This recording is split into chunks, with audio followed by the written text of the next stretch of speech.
Get out. Right now. My father's voice cut like glass across the dinner table. The chandelier above threw cold light on his face, jaw clenched, eyes empty. You are just a burden. We want to live without you. And my mother, lifted her glass of wine, smiled faintly, and sipped. No protest, no defense, just silence. I stood slowly, chair scraping the polished floor. No words, no tears. I left into the night. That was the last time I saw them as parents. People assume betrayal comes suddenly. It doesn't. It drips. Small cuts first, until you are bleeding before you realize you've been stabbed. The truth is, I should have seen it sooner. It began with the money. My savings account emptied without explanation. College is expensive, Dad said. Family sacrifices, Mom added, stroking my hair. I believed them. Then the inheritance from Grandma vanished too. The market crashed, they explained. I swallowed it, because children aren't supposed to question. But the real betrayal wasn't financial, it was emotional. Every achievement dismissed, every effort mocked. I was their scapegoat, their disappointment, their mistake. And they enjoyed reminding me. The dinner was just the performance's final act. I saw it in their eyes. This wasn't sudden anger. It was planned. A script they'd written together. Throw me out, erase me, live lighter without the burden. But they forgot one thing.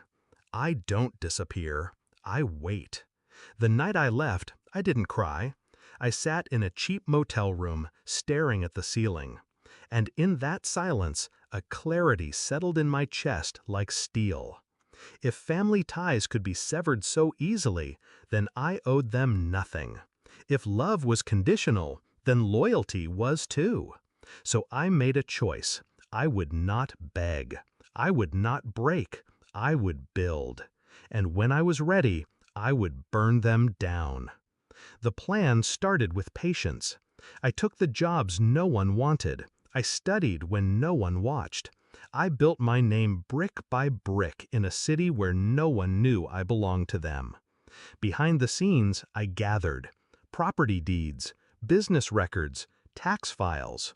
Turns out their perfect life was built on fraud.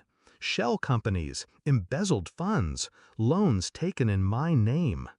They hadn't just stolen from me, they had built their empire on my identity. And that was the rope they'd hang themselves with. I contacted the right people, not with rage, but with evidence. Auditors, investigators, prosecutors. One quiet email at a time, one signed affidavit, one sealed envelope. Every piece was deliberate, every move invisible. They laughed at dinner tables, hosted parties, toasted their success. And I watched from the shadows, tightening the noose. 1 week later, the call came.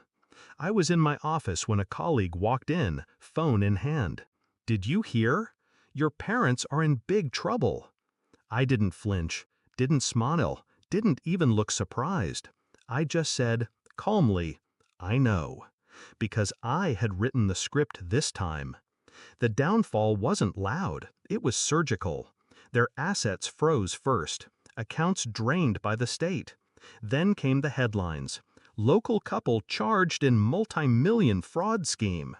Their friends vanished overnight. Their names dragged through every courtroom and every paper. And then, the final blow. The loans. The ones in my name.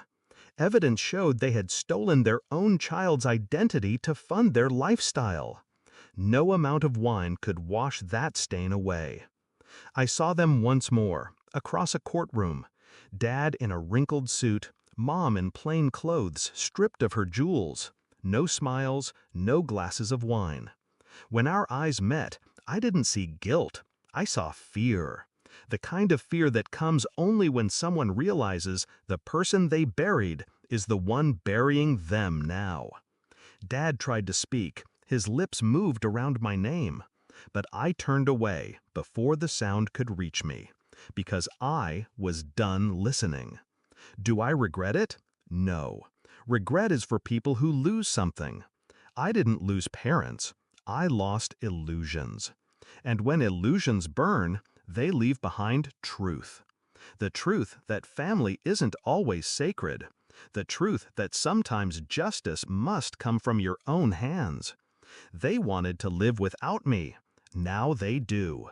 In separate cells, miles apart, stripped of everything they worshipped. And me? I live free. No longer their burden. No longer their victim. Only their reminder. That the child they dismissed, the one they mocked and discarded, is the one who held the match to their empire. At that family dinner, they wrote my ending. But endings are just beginnings in disguise. They thought they were cutting me out. Instead, they carved the space I needed to rise. And when the reckoning came, I didn't scream. I didn't celebrate. I didn't even smile. I just whispered the truth I had carried since the night they threw me away. I know.